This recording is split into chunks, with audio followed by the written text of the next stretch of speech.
2011ला मी जेव्हा येत होतो 33 लोक होते माझ्यासोबत. अचानक तिथून तर कलकत्त्यापासून बस निघाली, आमच्या तिकिटा झाल्या आणि सर्वांना सांगितलं की चित्तोग्रामपर्यंत आम्हाला जायचं आहे. अचानक तिथल्या लोकांना सिच्युएशन कळली की म्हणतात की बाबा बांगलादेश उद्यापासून 4 दिवसाने बंद आहे आणि बंद असल्यामुळे तुम्हाला काही कुठे जाता येणार नाही. त्या ड्रायव्हरने काय केलं, आम्हाला रेल्वे स्टेशनला सोडलं आणि रेल्वे स्टेशनला सोडल्यानंतर बाहेरला मला 2 मिनिटात निर्णय घ्यावा लागते आपल्याला, तुमचं काय मत आहे ना, ते 4 दिवस धाक्यामध्येच आपल्याला सडावं लागेल. तर उपासना चला भंतेजी चालले जाऊन निघून. फटाफट आम्ही हे उचललं साहित्य आणि न तिकीट काढता लगेच आम्ही त्या ट्रेनमध्ये चढलो. आणि ट्रेनमध्ये चढल्यानंतर तिथे काही नॅरो गेज पण आहे, काही ब्रॉड गेज पण आहे. छोट्याही हे आहे, म्हणजे रेल्वे आहे. तेवढी काही विकसित नाही आहे रेल्वे, पण आहेत. तर आम्ही लगेच तिथून इथे आलो आणि इथे आल्यानंतर मग चित्तोगामला आलो आणि तिथल्या 2 भंतेजींना मी बोलवून घेतलं स्टेशनला. आणि स्टेशनला बोलवून घेतल्यानंतर मग ते भंतेजी आम्हाला घ्यायला आले आणि मग आम्ही 33 लोक इथे आलो. सर्व आजूबाजूला शेड होतं, पहाडी भाग होता. आधी हे काही बाजूला घरं नव्हते, सर्वांनी इथे कब्जा करून टाकलं. आणि मगाशी मला भंतेजी सांगत होते की चेती भंतेजी म्हणे बघा ही जागा दाबली म्हणे आणि दाबून बघा म्हणे इथं जाणीवपूर्वक मस्जिद इथं उभी केली म्हणे आणि त्याचा जो भोंगा आहे तो जाणीवपूर्वक बिहाराकडे पलटवला. तर भंतेजींना मी ऐकत होतो. मी म्हटलं भंतेजी हा तुमचा देश आहे, मी याच्यात फाईट करू शकत नाही. आज जर देश माझा भारत असता, आज जर देश माझं महाराष्ट्र राज्य असतं, हे ठिकाण जर माझ्या ठिकाणात असतं तर मी याच्यात फाईट केली असती.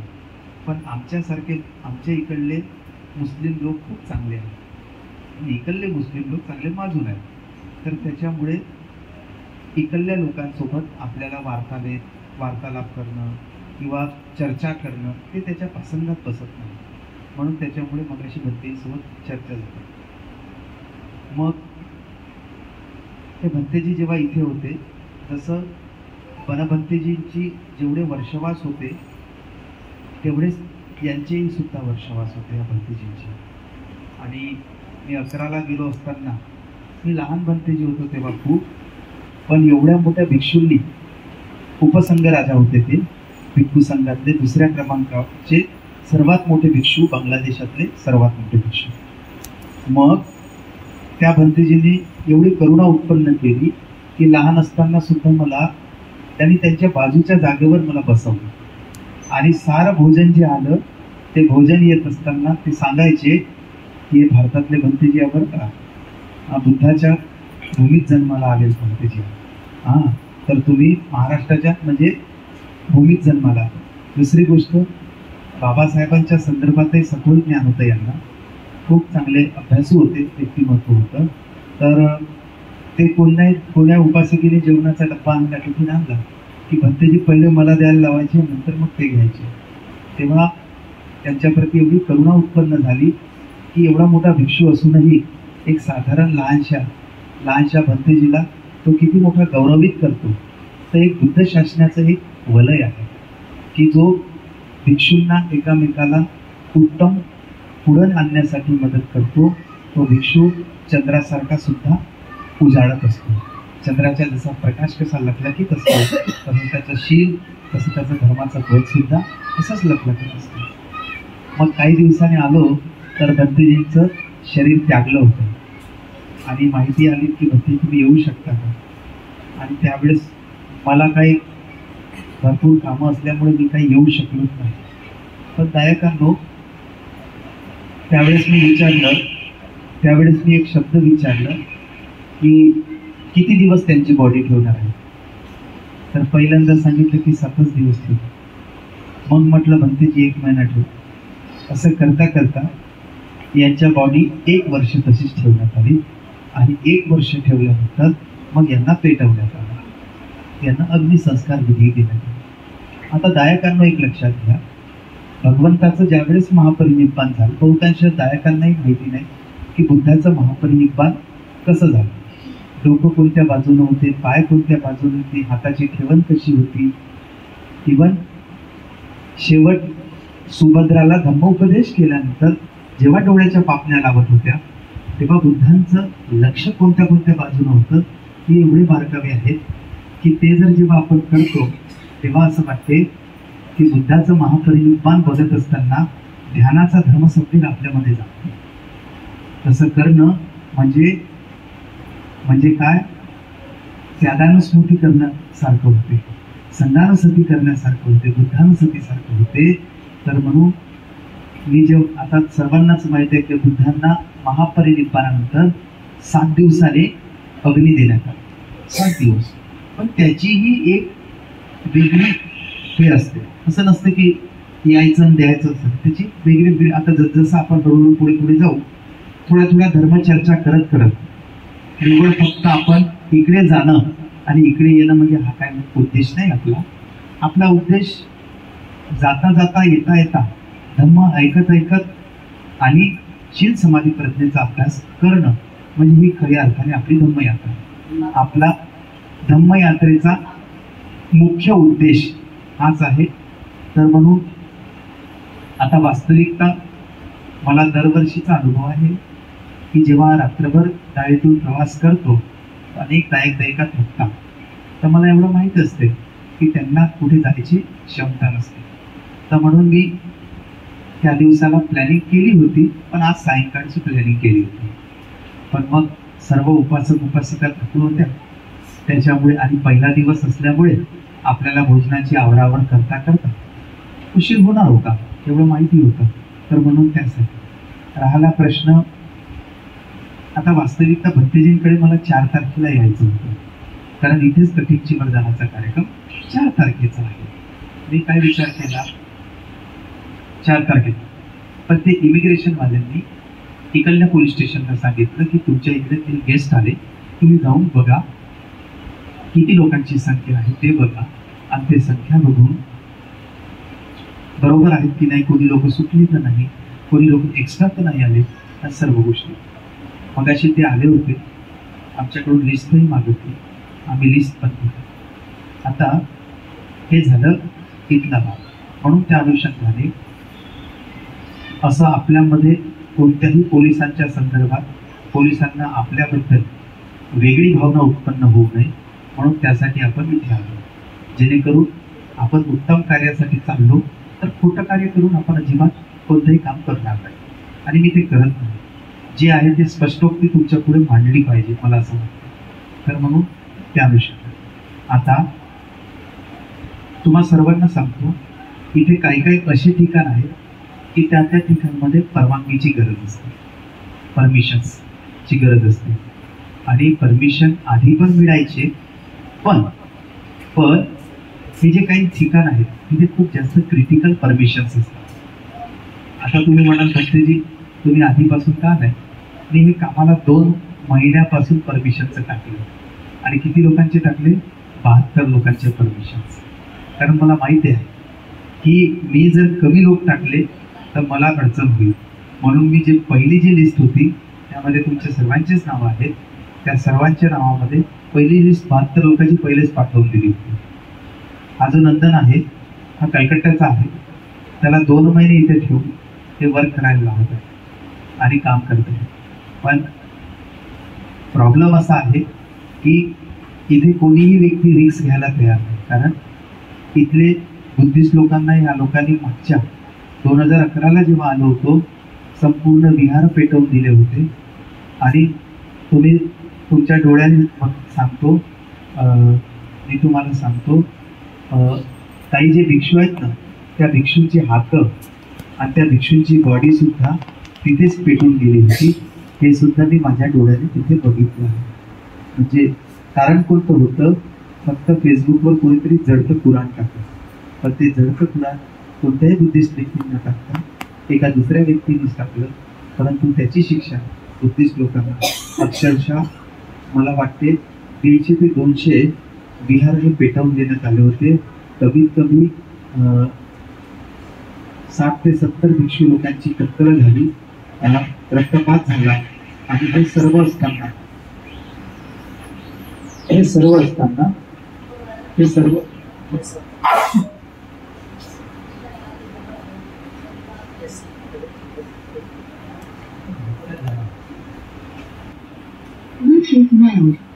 तर तिथल्या लोकांना पण हाकलण्यात आलं, आपल्या लोकांना. आणि या सर्व गोष्टी बघून मलाही खूप खंत झाली की बाबा कसं आहे. तर तेव्हा बघितलं की कोणताही देश असो, तो फक्त भारत देश असो, बांगलादेश असो, पाकिस्तान असो, कोणताही देश, अमेरिका असो, जपान असो, कोणी असो, जिथे जिथे अल्पसंख्याक लोक असतात तर त्या अल्पसंख्याक लोकांना ते बहुसंख्य लोक त्रास देत असतात, त्यांचं उत्पीडन करत असतात. हा प्रत्येक कंट्रीचा नियम असतो, कारण त्यांची लोकसंख्या जास्त असते, म्हणून ते अल्पसंख्याक व्यक्तींना दुय्यम लेखत असतात. तर त्याच्यामुळे तो त्रास झाला होता. तर म्हणून तेव्हापासून तिथे कधी मोर्चे होतात, कधी काय होते, हे काही सांगता येत नाही. इथले लोक बीफ खात असल्यामुळे, म्हणजे ढोराचे मटण खात असल्यामुळे त्यांच्या रक्तात ऑलरेडी जास्त हे असतो, काय लवकर रागीट येतात, लवकर रागायला येतात. कारण मसाला हा गरम असतो, बरोबर ना. सर्व गोष्टी गरम असल्यामुळे आता शरीरात जसं खाऊ तसंच शरीर काम करेल, हा ना. तर हा एक खाण्याचा, आहाराचा एक वेगळा भाग आहे, विषय वेगळा आहे. तर म्हणून तर इथले लोक कोणतीही गोष्ट सहन करत नाही. म्हणून आपण इथल्या लोकांसोबत खूप सावधगिरी बाळगावं लागते, खूप सावधगिरी. इथले भिक्षू, इथले लोक खूप याच्याने व्यवहार करतात, खूप याच्याने, आणि खूप भीत पण करतात. कारण इथलं कल्चर खूप. इथं एखाद्या मुस्लिमला तुम्ही काय म्हणा तर 100-200 येतील, पण एखाद्या बुद्धिस्टला कोणी कांशियातही मारली तरी बुद्धिस्ट काय कोणी येत नाही, अल्पसंख्याक आहेत. तर असो, आपणही आता, माझा आता विचार सुरू होता की तुम्हा सर्वांना सायंकाळी ज्या ठिकाणी बनभंतेजींची उपसंपदा झाली, भिक्षू बनले, आणि ज्या भंतेजींनी करून दिली गुरु, तुम्हा सर्वांना माहिती असेल, या जगातले सर्वात मोठे भिक्षू डॉक्टर ज्ञानेश्वरी महास्तवीर, ज्यांना मी 2 वर्ष आधी पहाडीवर आणलं होतं. त्यांना चालता येत नव्हतं, तर बग्गी करून आणली होती. बग्गी करून सरांना माहित आहे की सर तेव्हा श्रमणच होते. मालधारे सर त्यावेळेस आमच्याकडे भंतेजीच होते. काही दिवसासाठी ते भिक्षू बनवून सेवा देत होते. तर ते सर्व होते तिथे उचलायसाठी. तर मला असं वाटते, आपण ज्या ठिकाणी एक परत व्यक्तीचं उपसंपदा जिथे झाली त्या भूमीला आपण गेलो पाहिजे, एक गोष्ट. दुसरं, त्याच ठिकाणी भगवंताचे केस धातू पण आहेत, भगवंताचे केस सुद्धा आहेत. तर या केस संदर्भात मी तुम्हाला सांगेल की बुद्धांच्या केस कशी, किंवा धातूच्या संदर्भात सांगेल. खूप मार्मिक असते बुद्धांचे धातू, तर त्या संदर्भातही मी तुम्हाला सांगेल. तर तिथे सुद्धा ते एक बुद्धांचे धातू आहे. एक माझा असं विचार होतं की ज्या ठिकाणी धातू आहेत बाबा, तिथे एक दिवस आपण थांबलं पाहिजे. म्हणजे त्या धातूजवळ आपण राहणं म्हणजे बुद्धाजवळ राहण्यासारखं. जेव्हापर्यंत हे धातू नष्ट होत नाही, तेव्हापर्यंत अजूनही बुद्धाचे धातू आहेत, तर समजून जायचं बुद्ध आहे. जेवढं दान बुद्धाला दिलं, बुद्ध हयात असताना जेवढं दान दिल्यावर पुण्यकर्म संग्रहित होते, तेवढंच पुण्यकर्म त्यांच्या धातूला एक पुष्प अर्पण करून सुद्धा होत असते. आम्ही दरवर्षी तिथे पुष्पांची वंदना करतो, त्याला पुष्पपूजा म्हणतो आपण. कधी कधी पुण्यकर्म करण्याची संधी प्राप्त होते, त्यावेळेस मी स्वतःच त्या धातूला सजवण्यासाठी खूप सुंदर सुंदर फुलांचं मी हे करतो, की जेणेकरून मला माझं पुण्यकर्म कसं वाढवता येईल, त्यासाठी त्या धातूची वंदना करण्यासाठी. तर गायकांनो, ती एक संधी आपल्याला प्राप्त होईल तिथे. दुसरं, मी विचार करतो आहे, तिथे आमचे भंतेजी आहेत अतिशय जवळचे, ते सुद्धा माझे आता इथे तुम्ही असा विचार नका करू, इथे लहान लहान जरी भंतेजी असतील तर ते खूप सिनियर आहे. आता इथे नाही आहेत, परंतु पण काही काही जे भंतेजी आहेत ते खूप सिनियर भंतेजी आहेत. कारण लहानपणापासून म्हणजे 7व्या वर्षापासूनच ते भंतेजी बनतात. आम्ही तर 11-12 वर्षापासून बनलो, पण ते 7व्या वर्षापासून बनतात. तर त्याच्यामुळे त्याचं पुण्यकर्म जास्त आहे चिवर घेण्यासाठी. तर म्हणून उपासक आणि उपासिकेंनो, आपल्यासाठी दिसणारा सर्व भिक्षू हा पूजनीयच आहे आणि तो राहणार पण आहे, त्याबद्दल काही दुमत नाही. आता उद्या मी विचार केला होता की एका विहारात घेऊन जातो, त्या विहारात जाऊन आपण तिथे थांबून त्या विहारात वंदना घेऊ. मागच्या वेळेस कठीण चिवरदान होतं, तर भक्तीजींनी मला अतिशय सन्मानपूर्वक त्या कठीण चिवरदानाला बोलवलं होतं आणि खूप मला आदर सत्कार दिला होता. तर त्यांच्या इकडे 28 बुद्धाची वंदना. आता तुम्ही जिथे जिथे बघाल ना गायकांनी, तुम्हाला 28 बुद्ध दिसतील. तुम्ही म्हणाल की शेती भंतेजी हे तुम्ही इकडूनच आणलं का बाबा?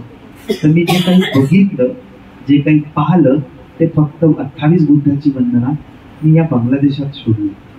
मला श्रीलंकेला दिसलं, तर तिथं मी बघितल्यानंतर मी तिथे सुद्धा मला 28 बुद्धांचं तेवढं दिसलं. पण हे 28 बुद्ध मी इथे बघितलं. दुसरी गोष्ट, आपण जे आहोत आता जसं समोर जाऊ तसं तिथून बर्मा 10-12 अंतरावर आहे. एका ठिकाणी तर 5-6 किलोमीटर अंतरावर तुम्हाला दिसेल बर्मा, किंवा एका बाजूनं तुम्हाला भारत दिसेल, एका बाजूनं बांगलादेश दिसेल आणि एका बाजूनं बर्मा दिसेल. तर तुम्ही अजिबात लोक जागवायचा नाही की भंतेजी आपण बर्मामध्ये शिरू. तुम्ही जर तसा लोक जागवला तर मला वाटतं आयुष्यात आपण पुन्हा कधी त्या बर्मातून वापस येऊ शकणार नाही. हो, कारण आपण अनलिगली जर शिरतो तर त्या अनुषंगाने. नाहीतर एकदा आम्हाला संधी मिळाली होती जहाजाला जायची, पण मी म्हणलो बाबा सध्या आपण काहीच अनलिगली काम करू नये. आणि आपल्या पासपोर्टवर असा जर जर आला, इमिग्रेशन रिजेक्टेड म्हणून जर समजा हे आला, तर मग भविष्यात तुम्हाला 5-5 वर्ष कोणत्या देशातही जाता येत नाही, फिरता येत नाही. तर म्हणून आपण असं कोणतंही कार्य करू नये. एक गोष्ट. दुसरं गोष्ट, उपासकांनो, ती मगाशी ताईका जी आली होती, ती प्रत्येक महिन्याला मला चप्पल दान देते आणि तिकडे पाठवते भारतामध्ये. स्वतःचा लेकरू म्हणून समजते. तर ती इथून 40-50 किलोमीटरवरून 2000 रुपये खर्चून ते उपासिका इकडे माझ्यासाठी ती आली होती. ती भंतेजी आली होती आणि माझं साहित्य पण तिथेच होतं, तर त्याच्यामुळे मी त्यांना मागवलं होतं. तर त्या उपासिका पण आल्या होत्या.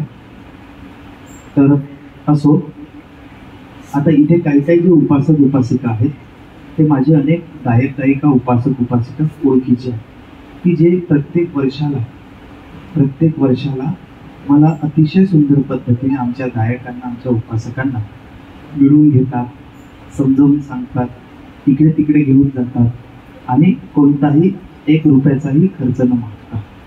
तर ती जी आली होती ती गायिका, ती मला फक्त भोजनदानासाठी निमंत्रित करायसाठी आली होती. आणि ते भोजनदान करत असताना एवढेही लोकांचं भोजनदान तुम्ही स्वीकारावं त्यासाठी आली होती.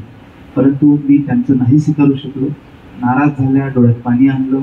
पण तुमच्या नाराजीला आणि डोळ्यात पाणी आणण्याला यासाठी हे करू शकत नाही, कारण आपल्याकडे दिवस आहे. मी मगाशी शेड्यूल आखत होतो. शेड्यूल आखण्यामध्ये आपल्याला 2 दिवस पुन्हा आगाऊ पाहिजे होते असं मला वाटत होतं. पण अलबत आपण 15 दिवस घेतले तर लोकांना असं वाटत होतं की बाबा हे 15 दिवस जरी झाले ना, म्हणून आपण कसं काय. म्हणून त्यासाठी मी ते 1 दिवस कमी केला. नाहीतर गायकांना मला काहीच फरक पडत नाही, कारण जेवढ्या पैशात होते तेवढ्या पैशात एक जर ठिकाण जर आपलं उत्तम पाहणं होत असेल तर निश्चित ते होतेच. मी त्याच्याबद्दल अजिबात दुमत नाही. आता उद्याचं एक अतिशय महत्त्वाचं एक भंतेजी आहेत. इथे सर्व विहार अतिशय सुंदर. इथल्या लोकांचे घरं पण दाखवेल तुम्हाला. माझी बहीण आहे तिथे रंगामातीला, तर मी तिथे आपण वाटलं तर चहा घ्यायला जाऊ तिच्याकडे. ते तुम्हाला दाखवेल. घर बघितलं ना तर 3 टपराचं आहे, पण पण उपासकांनो विहार एवढं चांगलं सजवतात की खूप. एका भिक्षूला डोक्यावर घेतात का, कारण भिक्षू हा पुण्यक्षेत्र आहे, त्याच्याने पुण्य लाभ नाही. पण दायकांसाठी ते देवस्थान असते. काहून? कारण दायक वर्ग हा पुण्यक्षेत्र आहे का? अजिबात नाही. म्हणून हे लोक उपासक आणि उपासक इथल्या लोकांचं कल्चर कसं आहे, आलं भोजनदान दिलं, 2 शब्द धर्माचे ऐकले आणि लगेच काही क्षणामध्ये वंदन केलं आणि निघून गेले. चर्चा करतील तर ते धम्मचर्चा, अशी कोणतीच चर्चा करत नाही. मा सासूचं सुनीसोबत पटत नाही, म्हणते सुनीचं सासूसोबत पटत नाही, कोणते औषध घेऊ कोणते औषध देऊ, हे असे काही प्रश्न इथं विचारत नाही, फक्त धर्माचेच प्रश्न विचारतात. आता आपलं कसं घरचेच उपासक आहोत ना, म्हणून डोक्यावर बसल्याने चालते चालून घ्यायचं. हा, तुम्हाला बरं वाटतं ना, आम्हालाही बरं वाटतं तात्पुरतं, म्हणून आम्ही तेवढं खपवून नाही घेतो. पण मुळात दायकांनो भिक्षू संदर्भात अशी चर्चा झाली केलो. पुन्हा इथली एक परंपरा आहे, इथले लोक दान देत असताना 12च्या नंतर काही खायची वस्तू दान देत नाही, हे लक्षात ठेवा. फक्त पाणी पिण्याची वस्तू, लिक्विड हेच दान देत असतात. हा, तुम्ही म्हणाल का बनतेजी? कारण दायकांनो 12च्या नंतर जेवणाचा वेळ हा शेष होऊन जातो, संपून जातो.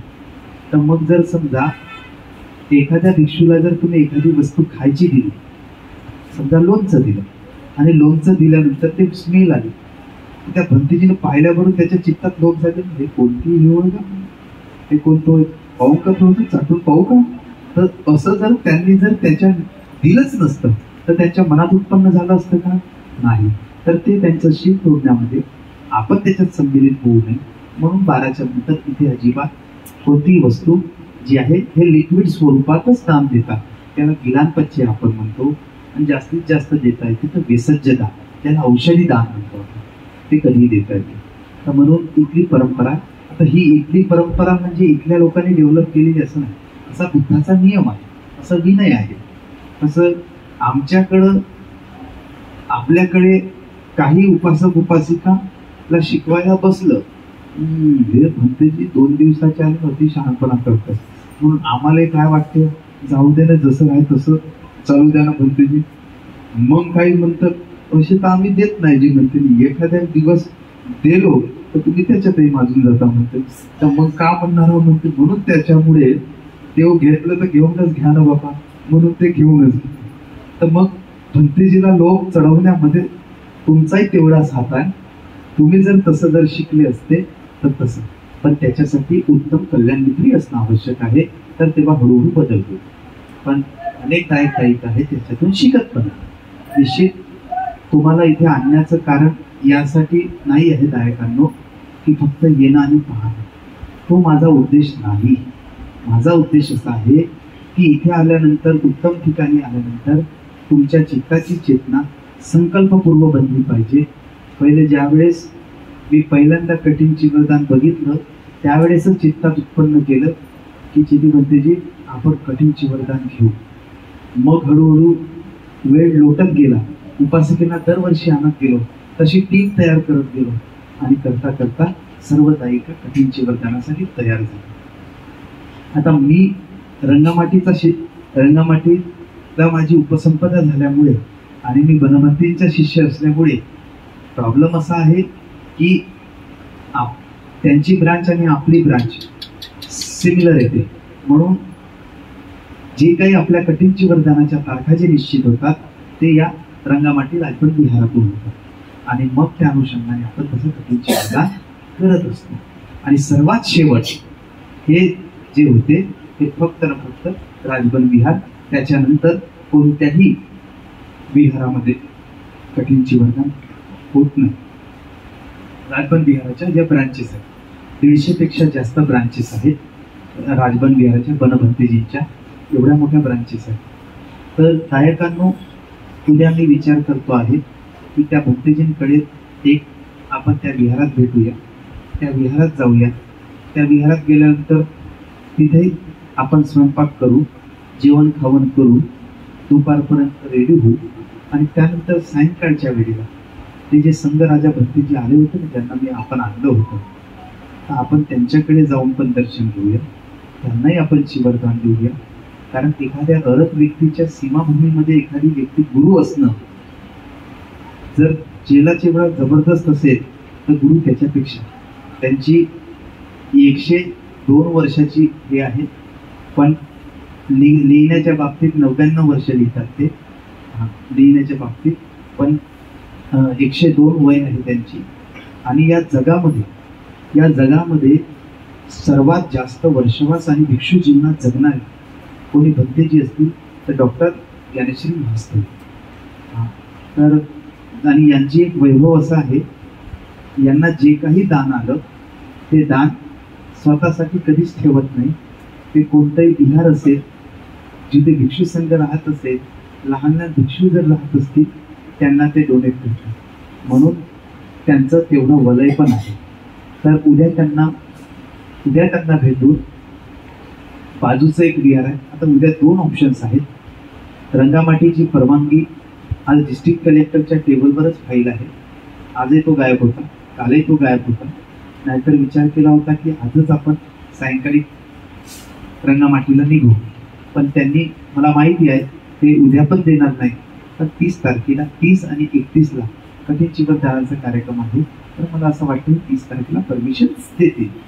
तर असो, त्याबद्दल काही दुमत नाही. महत्त्वाचं ते झाल्यानंतर आपण उद्या सायंकाळी जर परमिशन मिळाली तर परमिशन मिळाल्यानंतर आपण सर्व उपासकांनी उपासकेनो प्रॉब्लेम आपण जर समजा, कारण परमिशन रात्री आली तर एवढ्या रात्री जाऊ शकणार नाही. एक गोष्ट, हिल एरिया आहे, आजूबाजूला संपूर्ण पाणी आहे आणि मधामध्ये तो बेट आहे. तर म्हणून त्यासाठी गायकांना आपण खूप खबरदारी तिथे घेतली पाहिजे. मी खूप जास्त खबरदारी घेतो रंगामाटी राजबन विहारामध्ये. एक गोष्ट. दुसरी गोष्ट, म्हणून माझं असं विचार, बाजूला एक भंतेजी आहे, त्यांच्या विहारामध्ये आपण रात्री मुक्काम करू, तिथे जेवण खावण बनवा वाटलं तर, आणि मग सकाळी आपण परमिशन्स आली तर लगेच आपण मॉर्निंगला म्हणजे 30 तारखेला सकाळी रंगामाटीच्या दिशेने वाटचाल. आता प्रॉब्लेम असा आहे, तिथे 3 महिन्यापासून हॉटेल, शासकीय विश्रामगृह सर्व हे आहे. आणि आपल्याला दरवर्षी रंगामाटीला राजभट विहारामध्ये मोठे हॉल देत होते 2-4. आता यावेळेस त्यांचं थोडंसं बांधकाम सुरू असल्यामुळे त्यांनी काही लोकांना तिथे शिफ्ट केलं. तर ते बोलले की तुम्हाला तर यायचं आहे, मग आम्ही काय करू शकतो. तर त्यांनी म्हटलं, आम्ही जर तुम्हाला पेंडॉल टाकून दिला, त्यांच्याकडे टेरिस आहे, त्या टेरिसवर जर पेंडॉल टाकून दिला तर त्या ठिकाणी तुम्ही राहू शकाल का. तर जर गायकांना तुम्ही जर मान्य असेल तुम्हाला, कारण रंगामाटीला आपल्याला सर्वांना तिथे जर थांबायचं असेल, कारण तिथून जर 40 किलोमीटर अंतरावर बघितलं, अनेक आजूबाजूचे विहार विचारले, ते सर्वच बुक आहेत. कारण रंगामाटी राजबट विहाराचा जो कार्यक्रम असतो 2-3 लाख लोक येत असतात आणि सर्व जहाजातल्या लोकांनी आणि म्हातारे लोक. तुम्ही स्वतः बघाल ना, तुम्ही म्हणाल की भंतेजी आम्हाला असं वाटतं की आम्ही बुद्धांच्या कालखंडात आहे. ती श्रद्धा पण त्यांचं एवढं मजबूत आहे गायकांना. तर म्हणून आता मी म्हटलं त्यांना की ठीक आहे, पेंडॉलचं ठीक आहे, पण उद्या जर आमचं साहित्य, आम्हाला कुठे जर जायचं असेल तर आमचं साहित्य कसं सेफ आहे. तर भंतेजी म्हणे, तुमचं साहित्य ठेवण्यासाठी मी एक रूम देतो, तुम्हाला टाला चाबी देतो, तर तुम्ही तिथे ठेवू शकता. तर हा एक पर्याय आहे आपल्याकडे. ठीक आहे. गायकांना अशा पद्धतीची ती व्यवस्था राहील.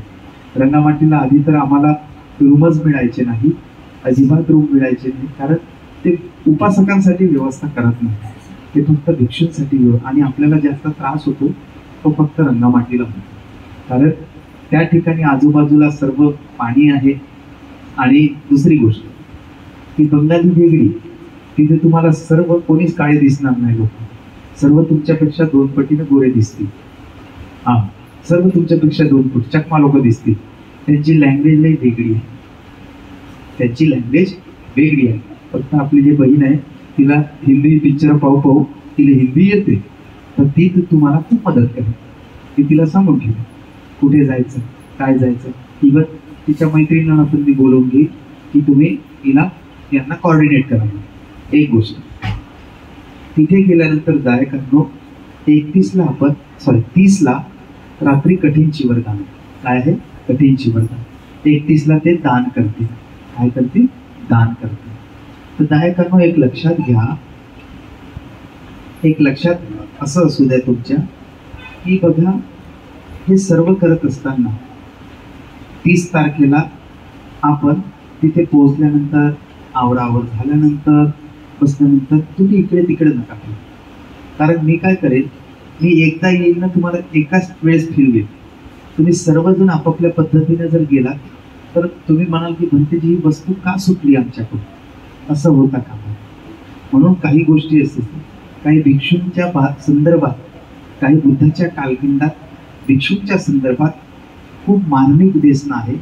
ती देशना तुम्ही ऐकली असेल, मी असं म्हणत नाही, पण मी खूप बारकाईने तुम्हाला सांगू शकेन की हे कसं आहे. दुसरी गोष्ट, बनभंतेजींच्या विहारामध्ये बनभंतेजींची बॉडी ठेवलेली आहे, बनभंतेजींची शरीर ठेवलेलं आहे.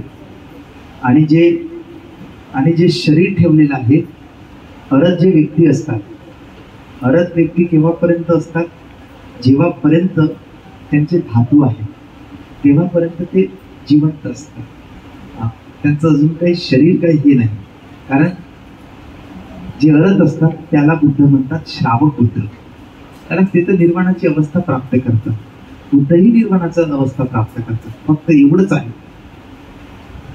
हे सर्व 40 कम्मठठाणाचा अभ्यास करतात आणि बुद्ध जे असतात हे 42 कम्मठठाणाचा अभ्यास करतात. सर्व लोकांपेक्षा जास्त अभ्यास करतात. म्हणून बुद्ध असतात. बुद्धाच्या पारमिता वेगळ्या असतात. ज्याला खऱ्या अर्थाने सम्यक संबुद्ध व्हायचं असेल 30 पारमिता परिपूर्ण करतात. ज्याला अरत्व प्राप्त करायचं असेल त्यांनी 10 पारमिता पूर्ण करतात.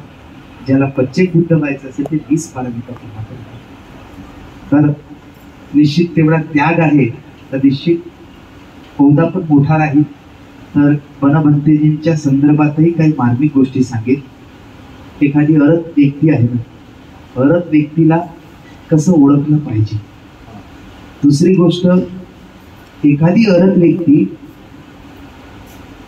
एवढे सारे भिक्षू आहेत पण सर्वात जास्त या बांगलादेशामध्ये 2च भिक्षूंबद्दल खूप जास्त श्रद्धा आहे लोकांची. एक तर पूजनीय शिलानंद भंतेजींची, दुसरं बनभंतेजी. त्यांचं नाव आहे साधनानंद महादेव, पण त्यांना बनभंते म्हणतात कारण ते नेहमी जंगलात राहतात. त्यांच्या आईचं जेव्हा मरण झालं होतं तेव्हाही त्या संदर्भातही सांगेल, मला तुम्ही आठवण काढून देत चला, म्हणजे मग मी त्यावेळेला त्या क्षणाला तुमचा धर्मसंवेग दाखवण्यासाठी मी त्या गोष्टी तुम्हाला सांगेन. आणि ते एखादी गोष्ट सुटून जाईल. बनभंतेच्या संदर्भात मी काही मार्मिक बाजू सांगेल की पुन्हा तुम्हाला सांगतो, ज्यावेळेस बनभंतेजी होते आमच्या कॉम्पिटिशन चालायचे की बनभंतेजीला त्या व्हीलचेअरला धक्का कोण मार. आणि बनभंतेजी एवढे भयानक होते की कोणी भिक्षू जरी समजा आळातील लगेच बोंबलत होते त्यांच्या काय कायचं नाटक आहे म्हणून. चल म्हणते लगेच बनभंतेजी. आणि जेव्हाही त्यांच्या कधी मला संधी मिळाली होती त्यांच्या भोजन कक्षापर्यंत नेण्याची, आणि बघितलं का भंतेजींना भोजन देत असताना फक्त नारळाचं पाणी प्यायचे. ते म्हणत भंतेजी नारळ किती येत असतील, सकाळचा जर वेळ राहत असेल ना हा पूर्ण रूम भरून जायचा एवढे नारळ येत होते. आणि भंतेजी एक नारळाचा घोट घेतला का गुळला केला टाकून दिला. तब्बल 11 वर्षापासून त्यांनी काही खात नव्हते, फक्त नारळाचं पाणी एक घोट घेत होते. कधी कधी जाणीवपूर्वक, आता आपल्याला त्यांच्या वस्तू तर पाहिजे, कारण अरताच्या वस्तू घेणं म्हणजे तेही धातू घेतल्यासारखं होते. मी जाणून काय करायचो, त्याच्या अंगाला हात लावून नाही करत, नॅपकिन घ्यायचं त्याने अंगाने पुसत बसत ते नॅपकिन घेऊन टाकली खिशात. हो, एवढा हुशार होतो.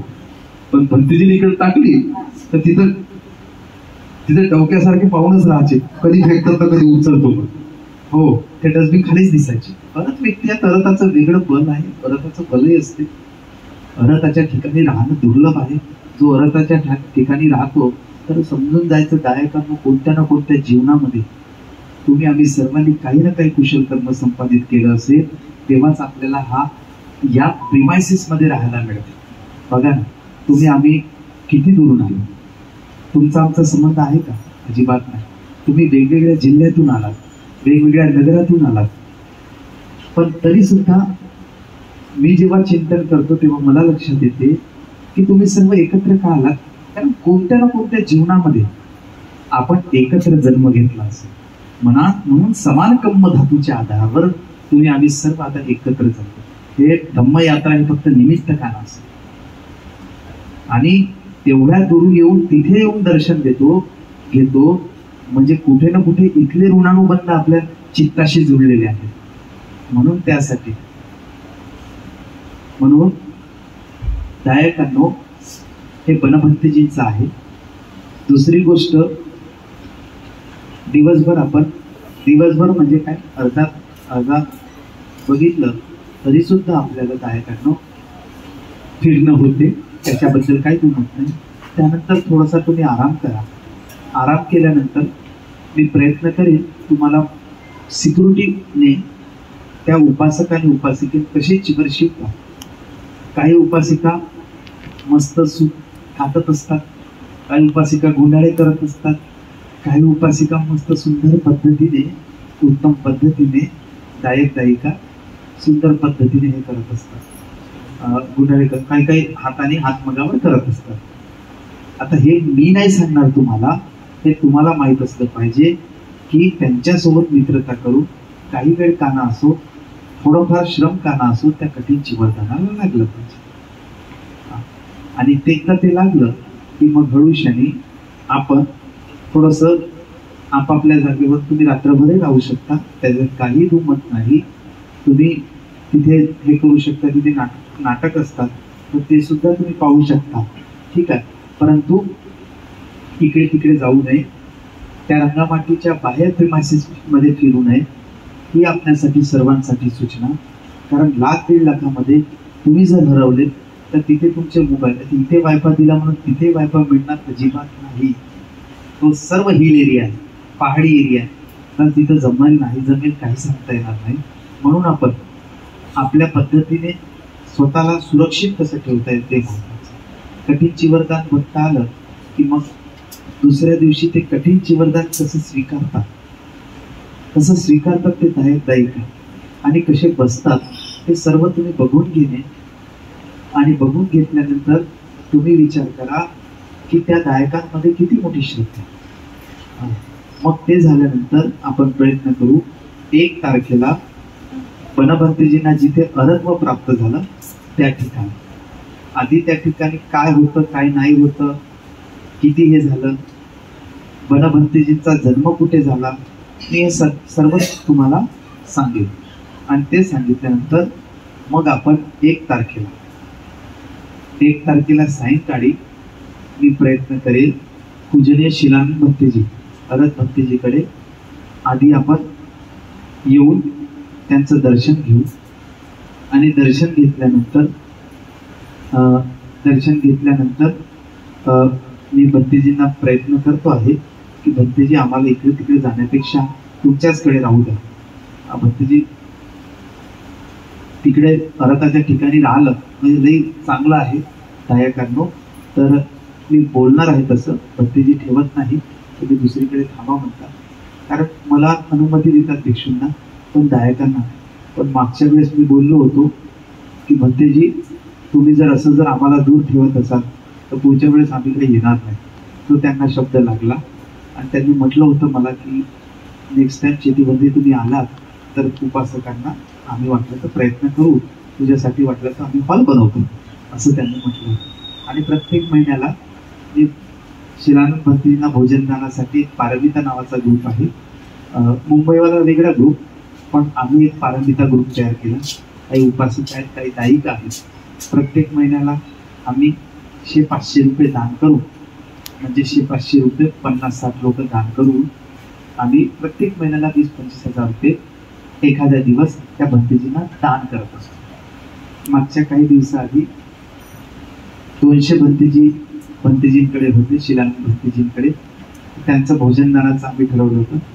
तर बहुतेक मला असं वाटतं की 2.25 लाख रुपये तिथे दान दिले होते, की भोजनदान एका दिवसाचा भोजनदान मी देतो बाबा. तर म्हणून त्या अनुषंगाने गायकांनो ती चित्तात आपली श्रद्धा उत्पन्न झाली पाहिजे. दुसरी गोष्ट, तुम्ही बनवाल नाही बनवाल मला काही फरक पडणार नाही, पण 2 तारखेला सकाळचं भोजनदान आपण शिलानंद भंतेजीचं घेऊ असं मला असं वाटते. वाटलं तुम्ही मदत कराल नाही कराल, कारण मागच्या वेळेस एक असं उपासक होते की त्यांनी थोडासा द्वेष निर्माण केला होता. एज्युकेटेड होते आणि जिल्हा परिषदचे शिक्षकच होते, पण अजिबात जिल्हा परिषदचे शिक्षक जरी असतील, काही जिल्हा परिषदचे शिक्षक जरी होते, पण खूप चांगले आणि उत्तमही होते, श्रद्धावान होते. तर त्यांनी थोडंसं भंतेजींना भोजनाच्या संदर्भात कटुता निर्माण केली होती. तर त्यावेळेस मी त्यांना सर्व बोललो होतो, तुम्ही वाटलं तर हे तुमचे पैसे घ्या, वाटलं तर मी तुम्हाला बसही करून देतो, तुम्ही निवांतपणे नागपूरपर्यंत तुम्ही पोहोचू शकता, मी तशी व्यवस्था करून देतो, वाटलं तर एक माणूस तुमच्यासोबत पाठवतो, पण या बाबतीत तुम्ही एकही चिकार एक शब्द बोलता कामा नये. अजिबात नाही. आमची श्रद्धा आहे भंतेजींना भोजनदान द्यायची, आम्ही देऊ. तुम्हाला वाटलं तर तुम्ही देऊ शकता, नाही वाटलं तर तुम्ही काही हरकत नाही, तर ते आम्ही स्वतःच करू असं मी स्वतःहूनच असं म्हटलं होतं. आणि कारण की पुण्यकर्म करायचं आहे ना, भोजनदान द्यायचं आहे भारताला, तर आपल्या चित्तात कठोरता असेल तरी चालेल, पण कोणाप्रती कटुता नसली पाहिजे, कारण ते पुण्यबळ मोठं असते. एखाद्या अर्हताला दान देणं, भोजनदान देणं म्हणजे बुद्धाला दान देण्यासारखं होतं. तर ते आम्ही दरवर्षी करतो गायकांनो. जेव्हापासून येत आहोत असा एकही वेळ हुकला नाही की त्या दिवसाला आमच्या सर्व उपासकेने मिळून त्याच्यात हस्तक्षेप करून भोजनदान करते. खूप सुंदर पद्धतीने प्रयत्न केलं आणि मी त्याला खूप उत्तम पद्धतीने गायकांना मी तुम्हाला सांगेन. अशा पद्धतीने आता ते सर्व झाल्यानंतर आता दूरदूरचे प्रवास सुरू होतील. त्या ड्रायव्हरनी मला रुबेल दादानी, आता जो आला होता मुस्लिम आहे, हा एक प्रश्न त्यांनी मला सांगितला. मी म्हटलं दादा, मी कितीही जरी सांगितलं तरी आमच्या वेळेवर कधी बॅटर डाऊन होतील, तर काही सांगता येत नाही. आणि मग उपासिका म्हणतील भंतेजी तर गेलोच नाही, जे तुम्ही म्हणता, पण मला असं वाटते गायकांनो की जास्तीत जास्त मी जे सांगितले त्याच्यापेक्षा मी जर जास्त जर फिरवत असेल आणि उत्तम ठिकाणी मी नेत असेल, तर मी म्हणेल की मी काहीतरी उत्तम धम्माच्या कार्यामध्ये कुठेतरी माझा थोडासा तरी पुण्याचा वाटा पडला. नाहीतर जर कॅन्सल होत असेल तर मग ते अर्थ राहणार, मला स्वतःला वाईट, ते मग चोरी केल्यासारखं होईल. तर असं होता कामा नये गायकांनो. तर म्हणून मी ते खूप मार्मिकतेने, खूप गांभीर्यपूर्वक घेतो. तर ही एक गोष्ट. दुसरी गोष्ट, मला माहिती नाही तुम्ही उपगुप्त भंतेजींचं नाव ऐकलं की नाही ऐकलं. हे उपगुप्त भंतेजी असे आहेत, 2 भंतेजी आहेत या संपूर्ण जम्बूद्वीपामध्ये, बुद्ध शासनामध्ये. एक महाकाश्यप भंतेजी आणि दुसरं उपगुप्त भंतेजी. हे उपगुप्त भंते हे 2 भिक्षू असे आहेत की हे यांनी निर्वाणाची अवस्था प्राप्त केली, अर्हत प्राप्त झाले, पण अजूनही शरीर त्यागलेलं नाही, अजूनही नाही. यांचाही कालखंड सांगेल तुम्हाला. तुम्ही म्हणाल भंतेजी कसं, हे उपगुप्त भंतेजी आहेत. यांचा ते वैशाली नगरीला राहायचे, सम्राट अशोकाच्या कालखंडात हे उपगुप्त भंतेजी. त्यावेळेस अनेक प्रतिक्रांती घडल्या. प्रतिक्रांती असल्यामुळे अनेक विविध धर्माचे लोक भिक्षूंना त्रास देणं सुरू केलं. तर लोकांना काय वाटलं की उपगुप्त भंतेजींचं संगोपन झालं पाहिजे, तेव्हा धम्म हा टिकून राहील. तर म्हणून काही लोक आलेत, काही देवता लोक आले, भंतेजी आमच्याकडे चला, आमच्या लोकात वावरा. तर भगवान काही वापरले नाही. आणि लगेच काही जे उपासक, काही जे होते त्या लोकांकडे भगवान म्हणजे उपगुप्त भंतेजी, आणि लगेच उपगुप्त भंतेजीनं काही नागलोक आले आणि म्हणतात की तुम्ही आमच्याकडे या, तुम्ही आमच्याकडे या. तर त्यावेळेस उपगुप्त भंतेजींनी या बंगालच्या उपसागरामध्ये, आपल्या या बंगालच्या उपसागरामध्ये तिथेच ते पाण्यामध्ये त्यांनी समाधी घेतली. समाधी घेणं म्हणजे निर्वाण समापत्तीचा जरी अभ्यास करत आहे पण तरी सुद्धा ते अजूनही जीवन. केव्हापर्यंत? येणाऱ्या बुद्धाला जेव्हापर्यंत भिक्षापात्र दान देत नाही तेव्हापर्यंत ते जिवंत आहे पाण्यामध्येच. अरत व्यक्ती आहे, अरताचं बल खूप मोठं असतं. विमानाची स्पीड सोपी असेल पण अरताची नाही, त्याला आपण तालतम्य करू शकत नाही. जेव्हा आपण ध्यानाचा अभ्यास करतो हळूहळू काही काही उपासना. आता तुम्हाला एक गोष्ट सांगतो. एकदा का झालं, भंतेजी मी होतो आणि भंतेजी मी असताना भंतेजी ध्यान करत होते आणि मी तिकडं त्या पहाडीवरच तिकडं मी बसलो. आता बसल्यानंतर भंतेजी ध्यान करता करता भंतेजी थोडेसे उंच उभे झाले, म्हणजे उंच म्हणजे तरंगल्यासारखे झाले भंतेजी आणि लवकर आपटले.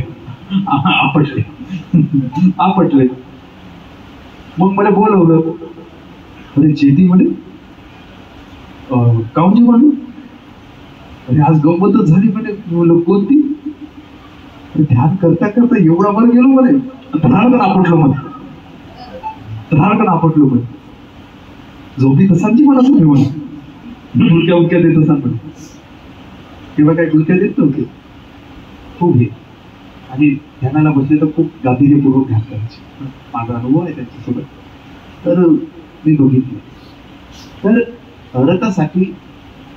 अरत व्यक्ती जे असतात त्यांच्यासाठी खूप काही हे क्षुल्लक गोष्ट असते. एका क्षणामध्ये आपलं शरीर ठेवून दुसरीकडे भरारी मारू शकतात. अरताचं तेवढं बलही असते. आपल्याला दिसत नाही म्हणून आपण चष्मा लावतो, पण बुद्ध म्हणतात 31 प्रकारचे प्लॅनेट्स आहेत.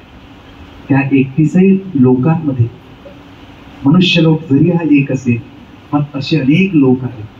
आता संशोधन युक्त वैज्ञानिक लोकांनी तिथे रोबोट किंवा एलियन्स बघितले म्हणून ते सांगतात की ते एलियन्स आहेत. पण बुद्ध म्हणतात हे आकाशगंगा फक्त एकच नाहीये, करोडो आकाशगंगा आहेत या असं म्हणता मला. आणि माझं जॉग्रफीच्या संदर्भात माझं एक निदान आहे, अभ्यास आहे. हा सूर्य छोटा आहे, हा सूर्य खूप लहान आहे, पण या सूर्यापेक्षाही असे 10 सूर्य एकाच याच्यात सामावतील अशी एक सूर्यमालिका आहे. कारण आपण तिथपर्यंत पोहोचलो नाही. एवढं मोठं आसमंत आहे की कारण आपली प्रज्ञा, आपली बुद्धी अगदी छोटी आहे, तिथपर्यंत पोहोचू शकत नाही. जसं धम्म आपल्याला सांगतात भंतेजी, तेव्हा आपल्याला खूप काही गोष्टी कळतात. कारण तेव्हा आपली प्रज्ञा तेव्हा विचार करतो, चिंतन करतो म्हणून. तर असो, हा खूप गांभीर्यपूर्वक विषय आहे का. तर अरत व्यक्तीचं एक वेगळं हे असते. तसं बनभंतेंच्या आईच्या संदर्भातही अशी काही घटना घडली, मला आठवण काढून द्या. एखाद्या वेळेस मी त्याच्यावरही भाष्य करेल या धम्मयात्रेमध्ये. ठीक आहे.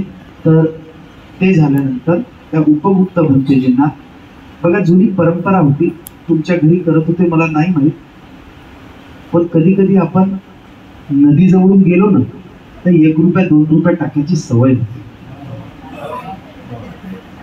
नाही तुम्ही टाकलं, पण मग बाप ना माय म्हणे जाता जाता म्हणे 1 रुपया 2 रुपये टाकत जा. तर मला असं वाटलं, त्यावेळेस मी वाचूनही नव्हतो. मी म्हटलं होऊ शकते तुमची अंधश्रद्धा भक्ती असं. म्हणजे एवढे काय फुकटाचे पैसे आले का ते नदीत टाकून देईल, त्याच्या पुढे हो म्हणाच होतं, टाकाचं अजिबात. कठोर चित्त होतं ना, चित्ताला तो अभ्यास नव्हता. पण मी जेव्हा याचा गांभीर्यपूर्वक अरे मग मला लक्षात आलं अरे मी जे म्हणतो हे चुकीचं म्हणतो. कारण एका बाजूने विचार केला तर तुम्ही आम्ही सर्व नागवंशी लोक, बुद्धाचे उपासक, सर्वात जास्त बुद्धाच्या धम्माचं जतन करणारे कोणी लोक असतील तर ते नागलोक. नागलोक म्हणजे असे नाही, आपल्या नाकाची ठेवण अशी आहे म्हणून आपल्याला नागलोक म्हणतात. ठीक आहे. तर हे नागलोक, कारण या भारतामध्ये जम्बूद्वीपामध्ये 2000 लेण्यापैकी 1700 लेण्या फक्त महाराष्ट्रात आहे. तर समजून जायचं आपण किती नागलोक, किती भाग्यशाली असू. तर म्हणून म्हटलं की जुनी परंपरा जी आहे ती आई वडिलांकडून पोरांकडे, पोरांकडून पोरांकडे, गुरु शिष्य परंपरे होत आली. म्हणून ती सवय असेल पाण्यात दान टाकणे किंवा अन्नदान टाकणे. बघा काय काय अन्नही टाकतो. आता हे नवीन थ्रेड सुरू झालं, मुरले टाकायचे, मच्छा उच्छाल द्यायची, जास्त मच्छी येते म्हणून लोक आनंदी घ्यायचे, पण ते जेवण टाकायची ती सवय.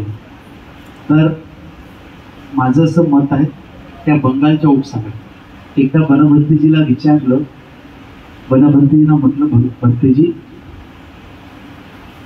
या उपगुप्त भंतेजीला आपल्याला पाहता येईल का? तर भंतेजीने खूप उशिरानंतर उत्तर दिलं. भंतेजी म्हणतात बनभंतेजी 5 जर परिशुद्ध भिक्षू असतील आणि तेही पातिमोक्षाच्या आधारावर ते जर आव्हान करत असतील तर उपगुप्त भंतेजी कुठेही जरी असतील तरी ते तुमच्या जवळ येतील आणि तुम्हाला दर्शनही देतील आणि तुम्हाला दिसतीलही. पण 5 परिशुद्ध भिक्षू असणं आवश्यक असं भंतेजी म्हणत होते. म्हणून आपण त्या दरवर्षी मी उपगुप्त भंतेजींना भोजनदानही देतो. आपण श्रद्धायुक्त चित्ताने आपली श्रद्धा की आपलं जे दान आहे, आपण जे दान हे आपण दान उपगुप्त भंतेजींना दान देतो आहे. म्हणून सर्वांनी जे ज्या पद्धतीने तुम्ही भोजनदान तयार करा सकाळी आणि सकाळी मग उपगुप्त भंतेजींना बंगालच्या उपसागरामध्ये आपण भोजनदान देऊ आणि भोजनदान दिल्यानंतर आपण भोजनदानाची गाथा म्हणून ते दान आपण उपगुप्त भंतेजींना दान करू. कशासाठी की जेव्हा केव्हा बुद्ध शासनाचा कालखंड येईल तर तेव्हा कमीत कमी चिवर दान म्हणजे भिक्षापात्र दान देत असताना कमीत कमी मी डोळ्यानं पाहता आलो पाहिजे म्हणून मी आज उपगुप्त भंतेजीला भोजनदान देतो. तर त्यासाठी आपण हे करतो. मग त्यानंतर वाटलं तर या आशिया खंडातला सर्वात मोठा की जगातला सर्वात मोठा पठारी प्रदेश कॉक्स बाजार म्हणून आहे. तिथं माणसापेक्षा मोठ्या मासळ्या दिसतात, अशा वाढवतच दिसतात. हो, माणसापेक्षाही मोठ्या झिंगे भेटतात, पुन्हा खेकडे भेटतात, वेगवेगळ्या पद्धतीची प्रजाती भेटते. जसं आपल्याकडे कसे ढिग लागून राहतात मिरच्याचे, संबाराचे, अद्रकचे, तिथं मच्छ्याच्या राहतात 10 रुपये 20 रुपये 10 रुपये 20 रुपये. हो, इथं बॉईल अंड्याला दम म्हणतात. तर उपासिकेंनो त्या बांगलादेशामध्ये काही खूप हे नाही आहे की हे नाही, इथं सर्वच देतात, भोजन हे देतात. या फक्त आमले निरामिष बनवता येत नाही, म्हणजे व्हेजिटेरियन खूप बनवता येत नाही. ते हप्त्यातून 5ही दिवस मटण मच्छी आणि अंडे खातात 5ही दिवस. आणि एक जे दिवस असेल तर तो कधी पौर्णिमा अमावस्यासारखा वेज जेवतात, नाहीतर खूप असते ते खातात. असो, तो त्यांचा खाण्याचा भाग आहे. आपण आपलं शील कसं वाचवलं पाहिजे आपल्या गांभीर्याचा प्रश्न. मग त्यानंतर कॉक्स बाजार आहे, अनेक ठिकाणं आहेत. पुन्हा बुद्धांचे जसे केस धातू आपण बघणार आहोत. तर बुद्धाचे सम्राट अशोककालीन एक स्तूप आहे. त्या स्तूपामध्ये त्या कालखंडात खूप जास्त बुद्ध मूर्तीचं तोडाताडी होतं सुरू. तर मग बुद्धाचे धातू वाचले पाहिजे म्हणून बुद्धाच्या डोक्यामध्ये, त्या बुद्ध मूर्तीच्या डोक्यामध्ये ब्रेन धातू जे आहेत, बुद्धांचे ब्रेन धातू जे ठेवलेले आहेत. आणि हे जे आहेत म्हणजे खांद्याचे कॉलर बोनचे जे धातू आहेत आणि हृदयवस्तूचे काही धातू आहेत, हृदयाचे ते धातू त्या बुद्धांच्या डोक्यामध्ये ठेवलेलं. याचं हिस्ट्री आहे. सम्राट अशोकाने स्तूप बनवला आहे. तर आपण तिथे पण रात्रभर हे करणार. आणि गायकांनो, माझा संकल्प आहे तिथे तसाच गेट बनवायचा. तुम्ही पाहाल तर तुम्ही म्हणाल की भक्तीचे सुंदर गेट व्हायची म्हणा. तर माझा संकल्प आहे की ते. दुसरी गोष्ट, तिथे जे व्यक्तीने जे डिझाईन केलं तो बर्माचा आहे. तो बांगलादेशातही राहतो आणि बर्मालाही राहतो. त्याने आम्हा सर्वांना भोजनदानासाठी निमंत्रित केलं आहे. आपण सर्व त्या डिझायनरवाल्याकडे जाणार आहोत भोजनदानासाठी. तो आपल्याकडे येऊन बिचारा काम करतो. बिचारा खूप श्रद्धावान आहे. एवढी श्रद्धा आहे की खूपच. मी नेहमी म्हणतो की शेतीबद्धजीकडे मी जाईल तर मी रुपये घेणार नाही. फक्त माझी येण्या जाण्याची तिकीटचा जरी प्रबंध झाला तरी मी ते काम फ्रीमध्ये करेन. पण एवढा हुशार आहे की डिझाईन अशीच खाता हातून बनवतो. तुम्ही बघाल तर म्हणाल की भक्तीजी. आणि दुसरी गोष्ट, त्याचे गुरु जी आहे त्याची पत्नी त्याची गुरु आहे. म्हणजे त्याची पत्नी डिझायनर. तुम्ही म्हणाल भक्तीजी काय आहे. हाताने जे 28 बुद्ध जे बनवले ना ते त्यांनी तर असं हाताने सिमेंटचं असं हाताने केलं. एवढा परफेक्ट आहे. तर असो 28 बुद्ध जरी असेल, ते गेट जरी असेल तिथं बघा. ते इथे थांबू आपण. ठीक आहे. ते सर्व झाल्यानंतर गायकांनो, तिथे रामो म्हणून आहे. तिथून बर्माची बॉर्डर 3-4 किलोमीटर 5 किलोमीटरवर आहे. ठीक आहे. त्या रंगकूट पासून भारतही दिसते, बर्माही दिसते आणि हे दिसते, बांगलादेशही दिसते. तर म्हणून तिथं कधी कधी नेटवर्कही पकडते भारतात बघा. तर हे सर्व गोष्टी आहेत. तर तिथे गेल्यानंतर मग रामो आहे. ते रामोचे विहार वगैरे बघून खूप जुने आहेत. 1800च्या कालखंडावर लाकडाचे विहार आहेत. ते गंते जे आहेत ते खूप जुने आहेत. ते सुद्धा त्यांना सुद्धा भेट घेऊन आपण तिकडे फिरून आपण मग वापसच्या दिशेने वाटचाल प्रयत्न करतो आहे की आपण सर्व सूचनेचं पालन करायला. तुम्ही सर्वांनी मैत्री करा की रंगमाटीची आपली परमिशन झाली पाहिजे, जेणेकरून त्या परमिशनच्या अंतर्गत तुमचे आमचे पुण्यकर्म वाढवण्यासाठी खूप जास्त हे होईल. आता ठीक आहे, एखाद्या ठिकाणी थांबण्यासाठी नसेल उत्तम, पण जिथे कुशल कर्म आहेत, पुण्यकर्म आहेत, त्या ठिकाणी थोडंसं आपण विचारही केला पाहिजे कुठे कुठे. आम्ही तर खूप दिवसापासून 2 हॉल जमा करण्याचा प्रयत्न करतो आहे, परंतु त्यांचं तेवढ्याचं काम सुरू असल्यामुळे त्यांनी संपूर्ण काही लोकांना तिकडे शिफ्टिंग केलं आणि 2 दिवसासाठी त्यांचं सामान सुमान इकडे तिकडे करणं ते खूप हे होतं. म्हणून त्यासाठी तर मी म्हटलं त्यांना की काय होऊ शकते. मी कमीत कमी मला वाटते त्या नंदननी कमीत कमी तिथे असणारे जेवढेही रंगमाटीला हॉटेल्स आहेत, जे विश्रामगृह आहेत, जे शाळा आहेत, ते सर्व त्यांनी तपासले. त्या सर्वांनी सांगितलं की हे जे रूम्स आहेत ते 3 महिने आधी बुक होतात. त्याच्यामुळे आम्हाला, आणि बघा गायकांना तुम्ही म्हणाल भरते 3 महिने काऊन आहे.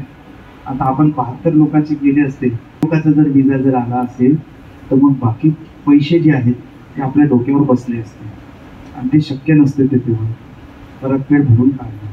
तर म्हणून गायकांना या सर्व गोष्टी असतात. तर मोस्टली बघू आपण काय करता येईल, कशा पद्धतीने करता येईल. पेंडॉल मी आता उद्या जर परमिशन झाली तर मी त्यांना पेंडॉलसाठी बोलेल. पेंडॉल जर झाला तर फक्त आपल्याला कुठे जायचं असेल, कुठे जर जायचं असेल तर एक लक्षात ठेवा, कुठे जर जायचं असेल तर आपण सर्वांनी काय करा की उत्तम पद्धतीने एक रूम आहे, त्या रूममध्ये आपलं सर्व साहित्य ठेवून द्यायचं, त्याला लॉक करायची, ती चाबी एखाद्या व्यक्तीकडे ठेवायची आणि ते ठेवत असताना म्हणजे आपलं सामान काय राहील, सुखरूप राहील, व्यवस्थित राहील. मग आपल्याला उत्तम पद्धतीने इकडे तिकडे फिरता येईल आणि जाता येईल. हे 2 दिवस तुम्हाला झोप होणार नाही, कारण राजबन विहारामध्ये कार्यक्रम असतो तर 1-2 लोक नसतात उपासिकेतून, लाखाच्या वर लोक असतात. तुमची नजर पुरणार नाही तेवढे लोक असतात, इकून तिकून. आणि ज्यावेळेस ते कठीण चिवर्तन संपते असं वाटते की कोणी मेलं का काय, आणि एकही जण काय धावत नाही. जिजाबाई झोपली का, जाऊ. मग मनात भरते सांगत जिजाबाई काय घडलं जास्त पोट भरून जेवण झालं, डबा गिबा भरला का सायंकाळचा, एवढाही लोक नसला पाहिजे. बनबंदी मी बनबंदीचा शिष्य आहे आणि माझ्या नाही तिथे कसं आहे, सीमाभूमीला ज्यांनी उभी केली तर ते महत्वाचे गुरु असतात. दुसरी गोष्ट प्रत्यक्षात बनभंतेजींनी तुम्हाला उपसंपदा नाही, बनभंतेजी कोणालाच देत नव्हते, बनभंतेजी कोणालाच देत नव्हते. जे उपसंपदेचे सीमाभूमी आखतात त्याचं सर्वात मोठं वैभव असते आणि त्यांना ठेवूनच ही उपसंपदा केली जाते. तिथले जेवढेही भिक्षू आहेत, फक्त 2 भिक्षू असे आहेत, एक ज्ञानदीप भंतेजी आणि प्रज्ञा अलंकार भंते, हे जे 2 भंतेजी आहेत त्यांची उपसंपदा फक्त बनभंतेजीने केली आणि ते खूप सिनियर आहेत. आज त्यांना कमीत कमी निदान खूप वर्ष झाली. पण तिथले जेवढेही भिक्षू आहेत माझ्या याला उपसंपदेला सर्व जोडलेले आहेत. फक्त बनभंतेजी मी बघितलं आहे, बनभंतेजीला मी खेचलेलं आहे, बनभंतेजींना मी अंगपाय पुसलेला आहे. एक वेळेस म्हणलो होतो भंतेजी मुंडन करून देऊ का, तर मला काही तो चान्स भेटला नाही, मला काही चान्स भेटला नाही. पण ज्याने मुंडन केलं ते केस मी पहिले सुचवून घेतले होते, एकही केस काय ठेवले नाहीत, मी घेऊन आलो होतो तिकडे. काय काढलो ही काही गोष्टी असतात ते आपण हळूहळू त्याच्यावर डिस्कसही करू. ज्या ज्या ठिकाणी मला असं वाटलं की योग्य वेळ आणि काळ पाहून तुम्हाला काय मार्गदर्शन करतात ते करू. मी प्रयत्न करतात. आता काही उपासिका आहेत लाडाच्या, त्यांनी मला म्हटलं होतं की भंतेजी येता येता आमच्यासाठी चकमा ड्रेस आणा बरं. तर मी म्हणू हो, तुम्हाला ऐकच पाहिजे, अर्ध भंतेजीलाच कामं सांगतात त्या उपासिका. तर मला काही उपासिकांनी सांगितलं होतं. तर आता मी त्या माझ्या जे बहीण आहे तिला सांगतो की कसं करायचं. मग ती जर स्वतः जर जाईल तर स्वतः ती घेऊन पडेल. आपण म्हणाला की चकमा लोक काय म्हणजे ते म्यानमारच्या लोकांना आपण चकमा म्हणतो की नाही. ते बघा, चकमा लोक, म्यानमार लोक, तोंचोंग्या लोक, हे जे लोक आहेत हे आदिवासी लोक, जसे अंदमान निकोबार मध्ये ते जारवा आहेत तशा प्रकारे. हा, हे आदिवासी लोक आहेत. तुम्ही आम्ही सर्व आदिवासीच आहोत. फक्त बाबासाहेबांनी आपलं कन्व्हर्शन केलं म्हणून आपण योग्य आलो. नाहीतर हे सर्व बुद्धिस्ट लोक पारंपरिक बुद्धिस्ट आहेत. हो, खूप पारंपरिक. म्हणजे यांना एवढा अहंकार आहे चकमा लोकांना की भगवान बुद्ध आमच्यासारखे दिसत होते, आमच्या चेहऱ्यासारखी ठेवण होती. त्यांचं म्हणजे नेटिव्ह प्लेस कुठला? कोणतं? चकमा लोकांचे नेटिव्ह प्लेस बांगलादेश नाही. हे आधी तर जम्बूद्वीपाचा भाग, त्रिपुरा, अरुणाचल, हे जे 7 हिल्स आहेत हे तिथलेच. आणि हे जास्तीत जास्त भेटतील तर तुम्हाला जंगलाच्या प्रदेशात. आदिवासी लोक जंगलातच राहायचे सर, त्याच्यामुळे हे लोक तिथेच.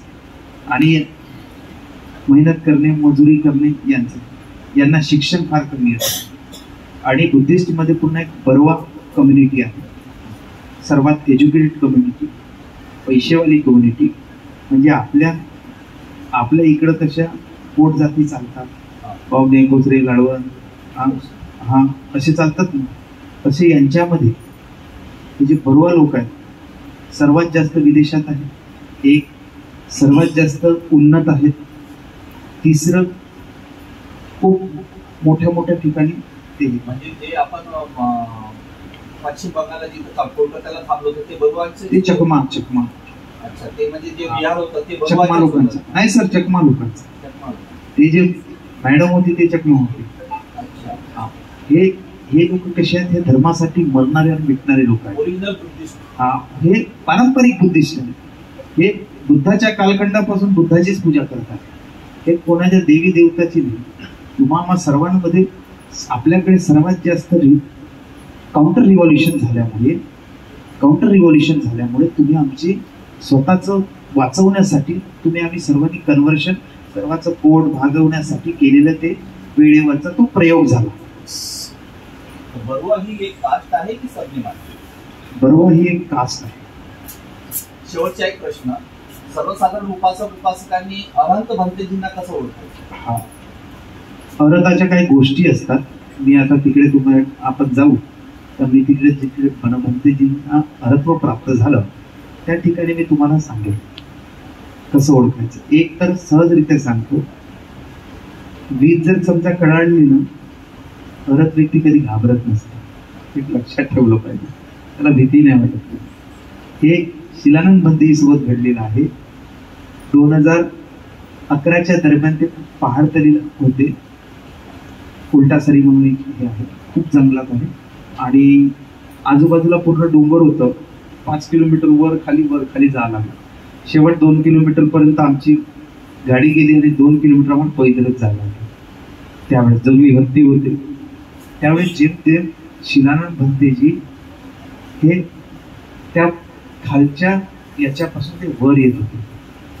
पहिल्यांदा आमची भेट झाली तिथे आणि जेव्हा बघितलं तर त्याच्या रात्री जे आहेत त्या ठिकाणी वीज पडली होती, पण भंतेजी जिथे बसले होते ते आजूबाजूला तिथे काहीच नाही, बाजूला पडले, पण तिथे अजिबात नाही. या ठिकाणी तर झाड असते तर तिथे लवकर पडत असते, पण भंतेजी अशा झाडात होते की ज्या ठिकाणी विस्तृत ते झाड होतं, म्हणजे एवढं झाड, पण तरी सुद्धा तिथे परत असं एक वेगळं भले असते, बल असते. तुम्ही सर, आपण एखाद्या भिक्षूंना निमंत्रण देतो तर फक्त 1 किंवा 2 व्यक्ती येतात, पण जेव्हा शिलानंद भंतेंना कोणी आमंत्रण देतात तर कमीत कमी 400 गाड्या येतात घ्यायला, फक्त त्यांना घ्यायला. त्यांची गाडी समोर असते आणि साऱ्या उपासकांची गाडी मागं असते निमंत्रण देण्यासाठी, कठीण चिवरदानाला घेऊन जाण्यासाठी. आणि मस्त बँड पोंग पोंग पोंग पोंग वाजवत अशी वाजवत त्याचं स्वागत केलं. तुम्ही बघाल, आता माझ्यापेक्षा बघण्यापेक्षा म्हणजे माझा सांगण्यापेक्षा तुमच्या नजरेतून उतरणं याच्यात खूप मोठा फरक. मग तुम्ही म्हणाल की भंतेजी, मग त्याच्यावर प्रश्नचिन्ह उपस्थित होते, मग तेव्हा चर्चा पण करू आपण, धम्मचर्चा. आपला विषय फक्त धम्मयात्रा इथे येणं असं नाही. याच्यातून तुम्ही आम्ही काही शिकून गेलो पाहिजे. आपल्या घरामध्ये, आपल्या परिवारामध्ये, आपल्या सोसायटीमध्ये, आपल्या प्रिमायसेसमध्ये चांगल्या गोष्टी स्वीकारून घेऊ, वाईट गोष्टी सोडून देऊ, माझं असं म्हणणं आहे. तर म्हणून यासाठी आपण सर्वांनी, मला वाटते रवा आपण आणलेला आहे. आपण जर रवा चांगला भाजून घेतला तर सकाळी चांगला उपमा बनवता येईल. की तुम्हा सर्वांना मी मागच्या वेळेस संकल्प केला, प्रत्येक दायिकेने 28 बुद्धांसाठी खूप मदत केली. आता त्या दिवशी अनाउन्समेंट केलं की कालदान द्यावं लागते. मला काहीच गरज पडली नाही. उपासिकेने आपले नातं ते डायरीज माय हरवून गेली. आता ते कोटी नाव आहेत ना काय नाव आहेत, एकदा ते डिक्टेट करावं लागेल. कोटी गेलं तर ते काही समजलंच. हे पोट्या वाट्याने पोटात ठेवलं तर कोण असतो असो, भेटलच नाही. हे सर्व झाल्यानंतर गायकांनो एक उपगुप्त भंतेजीचं विहार बांधायचा. आता ते तुम्ही जेव्हा तिथे बघाल तर तुम्ही उत्तम पद्धतीने पोलीस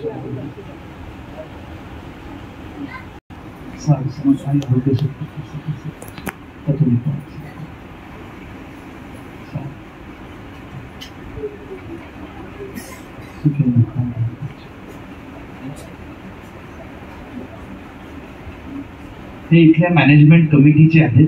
4 तारखेचा इथे कठीण चिवरदानाचा कार्यक्रम आहे.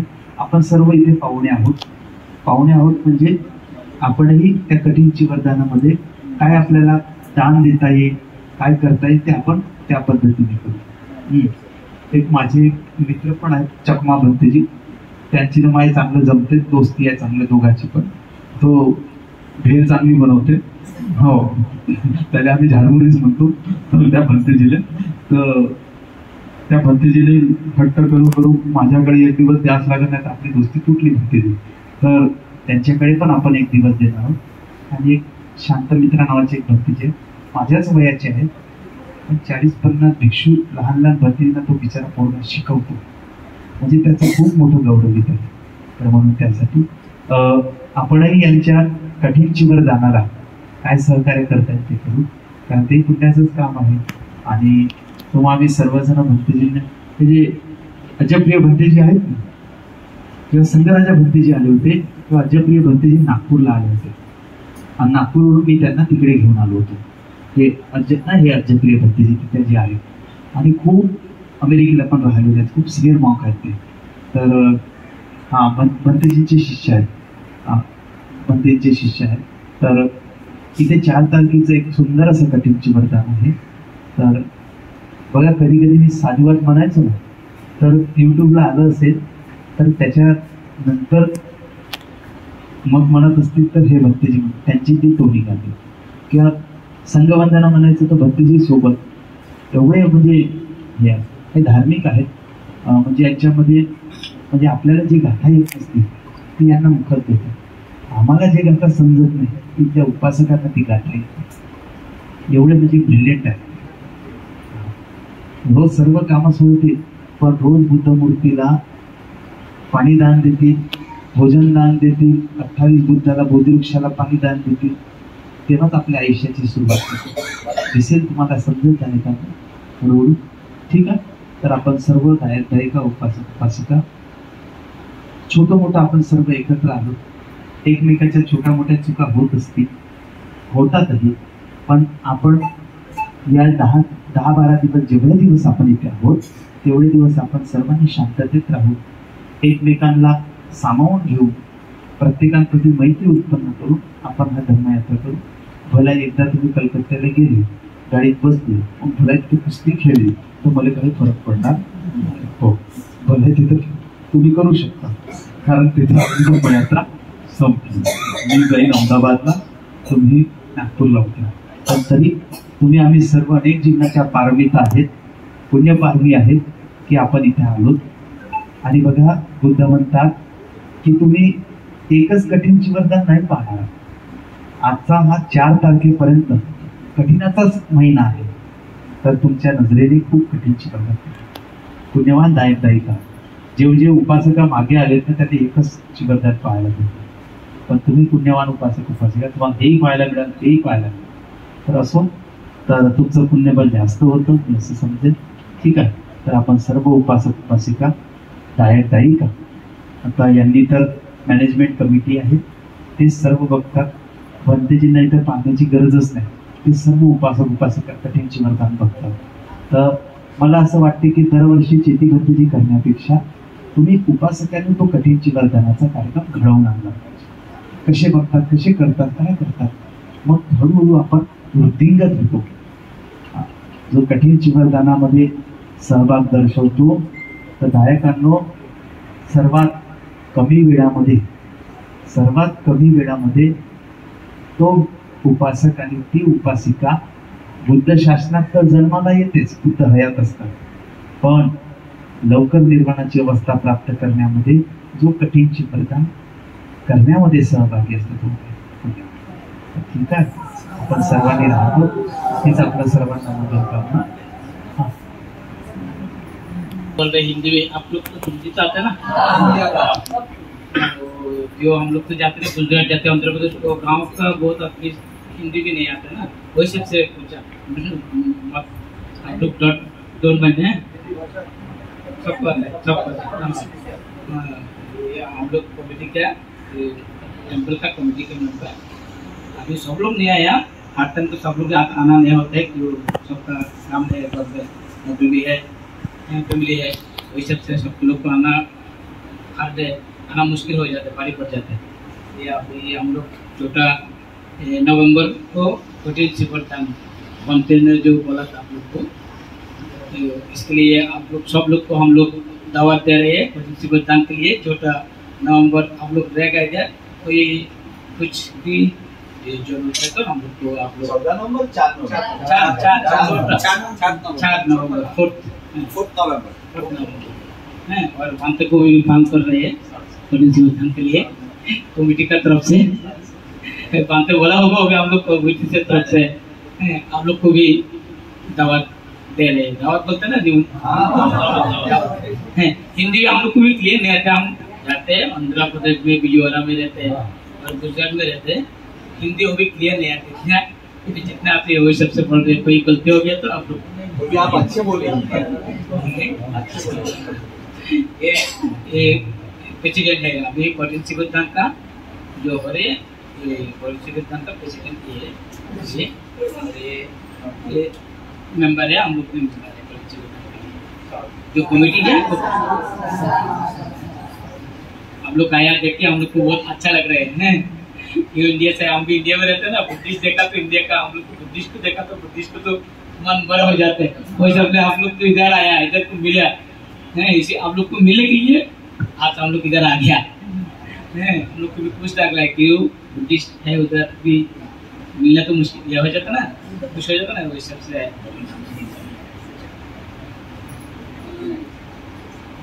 अभी वीजा का प्रॉब्लम हो रहा है इंडिया जाने के लिए, तो वीजा का प्रॉब्लम हो रही है। ठीक है, ओके, और ज्यादा बात नहीं कर रहे हैं हम लोग, अंत का बात सुनिए हैं। ओके, नमस्ते सबको।